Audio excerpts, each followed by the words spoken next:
കേരളത്തിൽ കുറച്ച് നെഗറ്റിവിറ്റി കൂടുതലാണെന്നുള്ളൊരു വസ്തുതയാണ്. പല കാര്യത്തിലും ഒരു കൺസ്ട്രക്റ്റീവ് മൈൻഡും ഒക്കെയാണ് സാക്ഷര സമ്പന്ന കേരളമാണെങ്കിലും എന്തിൻ്റെയും നെഗറ്റീവിൻ്റെ പിന്നാലെ ഓടുന്നവരാണ് നമ്മൾ പൊതുവെ എല്ലാവരും. അതൊരു യാഥാർത്ഥ്യമാണ്. സോഷ്യൽ മീഡിയ തുറന്നു ഇപ്പോൾ വിദേശയാത്ര തന്നെ പറഞ്ഞാൽ ഞങ്ങൾ പറയാം, ഇപ്പോൾ വിദേശത്ത് പോയാലെന്ന് പറഞ്ഞില്ല, വിദേശത്ത് പോകുമ്പോൾ തുടങ്ങുമ്പോൾ നെഗറ്റീവ് തുടങ്ങി, തിരിച്ചെത്തുന്നവരൊരു മന്ത്രി നേരിടുന്ന പ്രശ്നങ്ങളുണ്ട്. അപ്പോൾ അതൊരു ഭാഗത്ത്. ഇപ്പോൾ നെഗറ്റീവ് ഞാൻ പറഞ്ഞുതരാം. ഒറ്റ സാധനം, ബീച്ച് ടൂറിസത്തെ ശക്തിപ്പെടുത്തണം. അതിന് വാട്ടർ സ്പോർട്സ് പലതും കൊണ്ടുവരണം എന്ന് തീരുമാനിച്ചു. അങ്ങനെ ഇപ്പോൾ പലതും ഇപ്പോൾ ഇങ്ങനെ വന്നുകൊണ്ടിരിക്കുകയാണല്ലോ, നിങ്ങൾ കാണുന്നുണ്ടല്ലോ. അപ്പോൾ 9 ജില്ലകളിൽ ഓരോ ജില്ലയിലും 1 എന്നുള്ള നിലയിൽ നമ്മൾ ഇത് കൊണ്ടുവരാൻ, ഫ്ലോട്ടിംഗ് ബ്രിഡ്ജ് കൊണ്ടുവരാൻ തീരുമാനിച്ചു. 9 ജില്ല: കാസർഗോഡ്, കണ്ണൂർ, കോഴിക്കോട്, മലപ്പുറം, തൃശ്ശൂർ, എറണാകുളം, ആലപ്പുഴ, കൊല്ലം, തിരുവനന്തപുരം. മറ്റ് 5 ജില്ലയുടെ വിരോധം ഉണ്ടായിട്ടല്ല, അവിടെ ബീച്ച് ഇല്ലാത്തതുകൊണ്ട്, കടലില്ലാത്തതുകൊണ്ടാണ്. അപ്പോൾ ഈ 9 ജില്ലയിൽ 1 എന്നുള്ള നിലയിൽ ഫ്ലോട്ടിംഗ് ബ്രിഡ്ജ്. അത് കാസർഗോഡ് നിന്ന് ഇങ്ങനെ തുടങ്ങി ഇവിടെയും വന്നു. ഈ തൃശ്ശൂർ എത്തിയപ്പോൾ ചാവക്കാട് ഒരു ഫ്ലോട്ടിംഗ് ബ്രിഡ്ജ്. ആ ഭാഗത്തുള്ളവരുണ്ടെങ്കിൽ, അതെ നിങ്ങളുണ്ട്, ചാവക്കാട് ഫ്ലോട്ടിംഗ് ബ്രിഡ്ജ് ഒക്കെ വന്നു. ഞാനൊക്കെ അതിന് പോയിരുന്നു. അതിന് പോയി അതിലൂടെ നടന്നിട്ടൊക്കെയാണ് നടത്തുന്നത്. ഫോട്ടോ കണ്ടിരുന്നു. അതെ. ഈ കാലാവസ്ഥ മോശമെന്ന് പറഞ്ഞാൽ ഇതിങ്ങനെ ഊരിയെടുക്കാൻ പറ്റുന്നതാണല്ലോ, അവർ ഊരിയെടുക്കുകയായിരുന്നു. അത് ഏതൊരു മഹാൻ വീഡിയോയിൽ എടുത്തു. ഒരു പത്രത്തിന്റെ പിറ്റേ ദിവസം ഒരു ദിനപത്രത്തിന്റെ ഫ്രണ്ട് പേജിൽ ഫ്ലോട്ടിംഗ് ബ്രിഡ്ജ് ചാവക്കാട് തകർന്നു എന്നാണ് വാർത്ത. പക്ഷെ അവിടെ എല്ലാം ജനങ്ങൾ തന്നെ അതിന്റെ വീഡിയോ ഒക്കെ എടുത്ത് കൊടുത്തു. പക്ഷെ ഞാൻ പറയുന്ന ആ വാർത്ത ഗുണമാണോ ദോഷമാണോ? നമ്മുടെ നാടിന് ഗുണമല്ല. നമ്മുടെ നാട്ടിലേക്ക് ടൂറിസ്റ്റുകൾക്കോ അല്ലെങ്കിൽ ഒരു നവീനമായ ആശയം, അത് വലിയ പ്രയാസമാണ് നമ്മുടെ നാട്ടിൽ, എളുപ്പമല്ല. വിമർശകരാണ് കൂടുതൽ, നെഗറ്റീവ് പറയാൻ ആൾ കൂടുതൽ. അതിൽ ചില്ലറ എന്തെങ്കിലും തടഞ്ഞിട്ടുണ്ടാവും, അല്ലാതെ ഇങ്ങനെ ഒരു പദ്ധതി വരില്ല.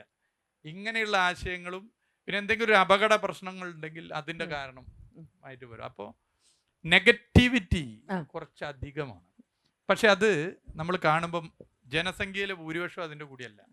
ജനസംഖ്യയിലെ ഭൂരിപക്ഷവും പോസിറ്റീവ് മൈൻഡാണ്.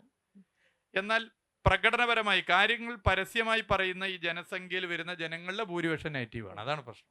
സൈലൻ്റായി നിൽക്കുന്നവരാണ് ഭൂരിപക്ഷം പേരും. പോസിറ്റീവ് മനസ്സുള്ളവർ സൈലൻ്റാണ്. അവരിതൊക്കെ കാണുന്നുണ്ട്, എല്ലാ കാര്യങ്ങളും മനസ്സിലാക്കുന്നുണ്ട്, ഇതൊക്കെ വരേണ്ടതാണ്. പക്ഷെ അവർ പ്രകടിപ്പിക്കില്ല. അപ്പൊ അതാണ് നമ്മുടെ കരുത്ത്. എന്നെ സംബന്ധിച്ചിടത്തോളം ഞങ്ങളുടെ ഒരു ഫ്യൂവലാണത്, ഈ പോസിറ്റീവ് മൈൻഡുള്ള സൈലന്റ് ആയിട്ടുള്ള ആളുകൾ. അതുകൊണ്ടാണ് ധൈര്യത്തിൽ നമുക്ക് എല്ലാം പറയാനും മാധ്യമങ്ങളെ വിമർശിക്കാനും മാതൃഭൂമിന്റെ പരിപാടിയിൽ ഇരുന്ന് മാതൃഭൂമിനെ വേണമെങ്കിൽ വിമർശിക്കാനൊക്കെ ധൈര്യം കിട്ടുന്നത്. ജനങ്ങളിൽ ഭൂരിപക്ഷവും പോസിറ്റീവാണ്, സൈലന്റ് ആണ് എന്നുള്ളത്. മൈനോറിറ്റി മാത്രമാണ് പ്രകടിപ്പിക്കുന്ന കാര്യങ്ങൾ. അത് കേരളത്തിലൊരു മാറ്റം പൊതുവെ നമുക്ക് വരുത്തണം. കുറെ കൂടി നമ്മൾ പോസിറ്റീവായി കാര്യങ്ങളെ കാണണം, പോസിറ്റീവായി കാര്യങ്ങളെ ചർച്ച ചെയ്യണം. ഇപ്പൊ വിദേശയാത്ര പറഞ്ഞു, ഫ്രാൻസിൽ പാരീസിൽ പോയപ്പോഴാണ് അവിടെ ഒരാൾ പറഞ്ഞു നമുക്കൊരു സ്ഥലത്ത് പോകണ്ട. അങ്ങനെ പോയി നോക്കിയപ്പോഴാണ് ഒരു പാലം കണ്ടത്, ദീപാലംകൃതമായ പാലം. ആളുകൾ വരുന്നു, സെൽഫി എടുക്കുന്നു. അതിൻ്റെ അടുത്ത് ഒരു ചെറിയ പാർക്ക്, ചിലർ പാട്ട് പാടുന്നു. ചോദിച്ചപ്പോൾ അവിടുത്തെ പ്രാദേശിക കലാകാരന്മാർ വന്ന് പാട്ട് പാടുകയാണ്, കുട്ടികൾ കളിക്കുന്നു. ഇത് ഭയങ്കര മനസ്സിനൊരു സന്തോഷം തോന്നി. ഇവിടെ വന്നത് നടപ്പിലാക്കണമെന്ന് ഭയങ്കര ഒരു ആഗ്രഹം. പലയിടത്തും ചർച്ച നടത്തി. അങ്ങനെ എറണാകുളം ജില്ലയിൽ ഒരു പാലം തിരഞ്ഞെടുത്തു.